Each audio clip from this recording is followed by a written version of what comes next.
अच्छा बेटा, हम लोग प्रोपोर्शंस में अब इस वक्त इन्वर्स प्रोपोर्शन डिस्कस कर रहे हैं। पहले हमने डायरेक्ट कर लिया, अब हम इन्वर्स प्रोपोर्शन डिस्कस करते हैं।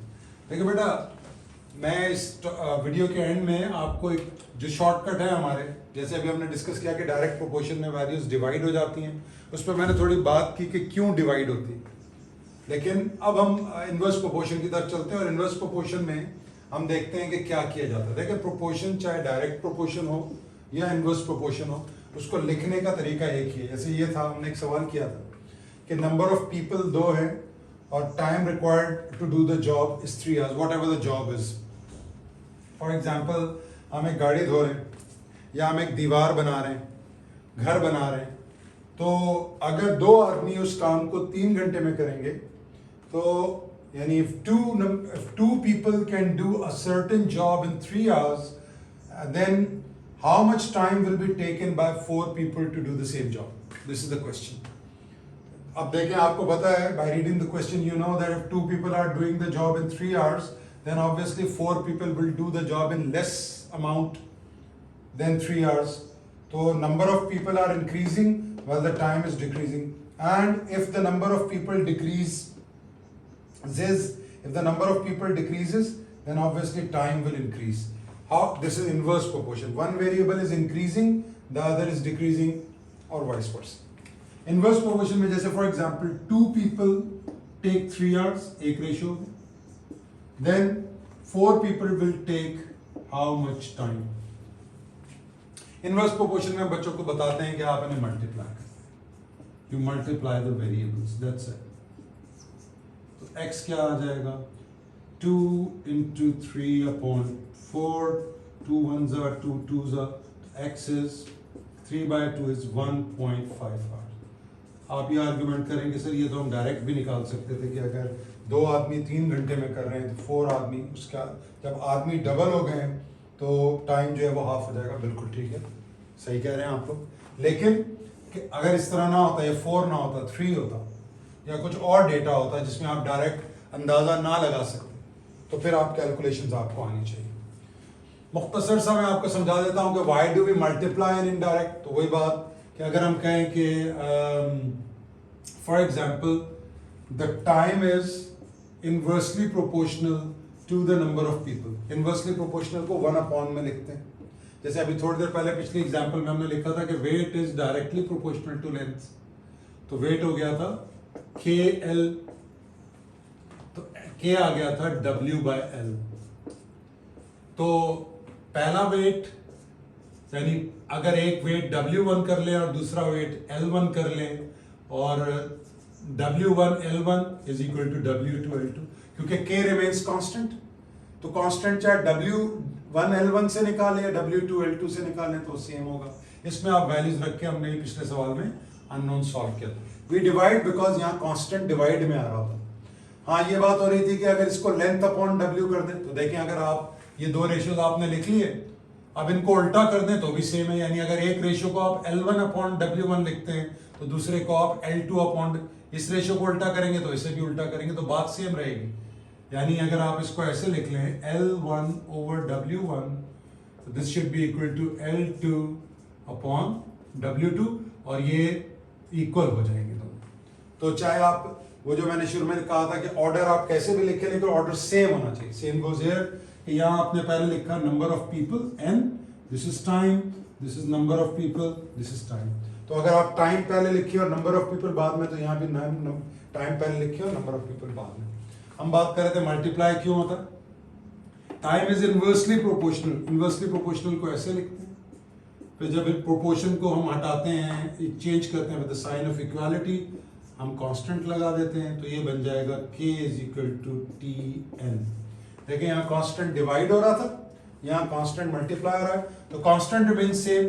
तो अगर मैं T1N1 ले लूँ तो this should be equal to T2N2, यानी time into number of people should be equal to time into number of people. तो इनवर्स प्रोपोर्शंस के अंदर हम मल्टीप्लाई करते हैं, डायरेक्ट प्रोपोर्शंस में हम डिवाइड करते हैं। आई होप ये बात आपको अच्छे से समझ में आ गई। अब ये हमने मल्टीप्लाई करके निकाले हुए 2 और एग्जाम्पल हम जल्दी से करते हैं और अब हम डायरेक्ट करेंगे सॉल्व, ना कि हम इतनी ये सारी डिस्कशन आपको समझाने के लिए थी। लेट्स डू 2 एग्जांपल्स और क्विकली उनको करते हैं और फिर उन पर हम देखते हैं कि डायरेक्ट और इनडायरेक्ट के कॉन्सेप्ट लगा के हमारे जवाब क्विकली कैसे आते हैं. Let's do this. ये मैं पास्ट पेपर्स तो नहीं कहता कि पास्ट पेपर में ये क्वेश्चंस कुछ इनमें से भी आए हुए होंगे. फॉर एग्जांपल एग्जाम्पल नंबर 1 ये है कि अगर for 20 milliliter of juice, for 20 milliliter of juice, let's say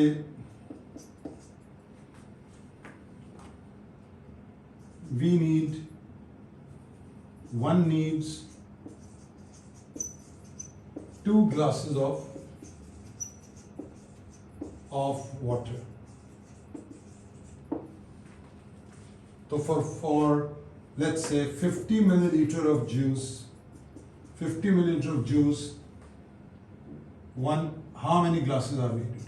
How many glasses are needed? ये देखिए, are needed. ये देखिए. तो अगर 20 मिलीलीटर में 2 ग्लासेस चाहिए वाटर के, तो अगर जूस बढ़ जाएगा, कॉमन सेंस की बात है, पानी भी ज़्यादा चाहिए होगा. यानी अगर हम 2 ग्लासेस पानी में इतना जूस मिला रहे हैं, तो अगर हमें 50 मिलीलीटर यानी जूस बढ़ रहा है तो पानी भी इंक्रीज होगा. It's a direct proportion. Direct proportion में देकर डिवाइड कर रहे हैं. 2/20 should be equal to 50/x. ये हमने डिवाइड किया. बस हमने एग्जाम में ये करना है.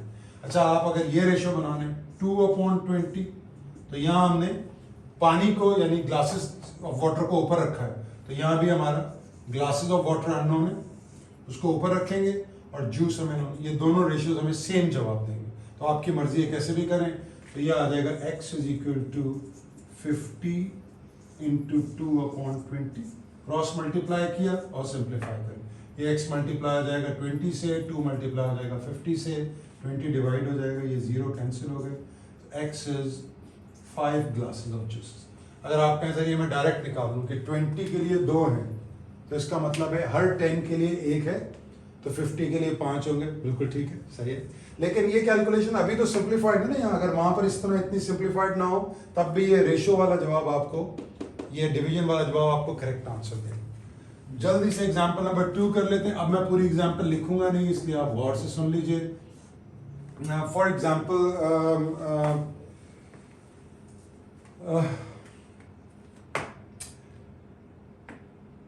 इनवर्स प्रोपोर्शनल के लिए अगेन जो हमने वही बात की थी अभी थोड़ी देर पहले कि जी अगर 2 लेट्स से 5 टैप्स ऑफ वाटर, टैप्स नल के एक स्विमिंग पूल को 3 घंटे में भर देते हैं.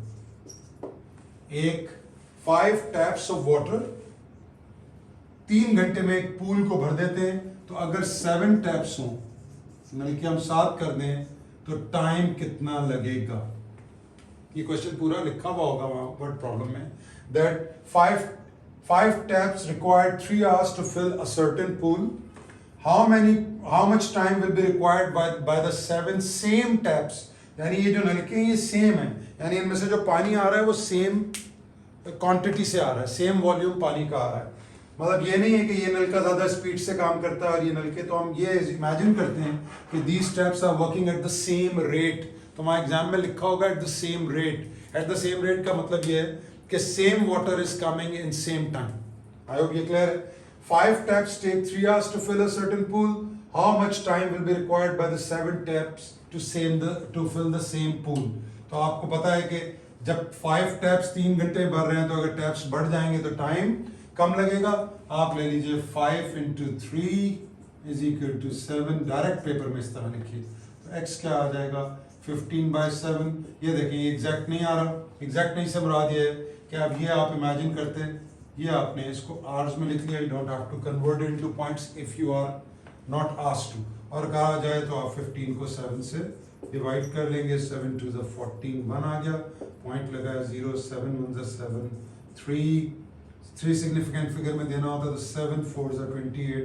बहरहाल इसको अगर आपसे 1 डेसिमल प्लेस कहता है तो इट्स 2.1 आवर्स. क्योंकि 1 के बाद 4 है तो 1 बन ही रहेगा. तो ये हमने एस्टिमेटेड 2.1 आवर्स लिख दिया, वरना आप इसे फ्रैक्शन में ही छोड़ सकते हैं. तो आई होप यहाँ पे आपको प्रोपोर्शंस में डायरेक्ट प्रोपोर्शन, और इनडायरेक्ट प्रोपोर्शन और रेट का कॉन्सेप्ट क्लियर हो गया होगा। इसको हम इंशाल्लाह फर्दर एग्जांपल्स के साथ और दोबारा भी डिस्कस करते रहेंगे जब पास्ट पेपर्स की हम प्रैक्टिस सेशंस करेंगे। Thank you very much.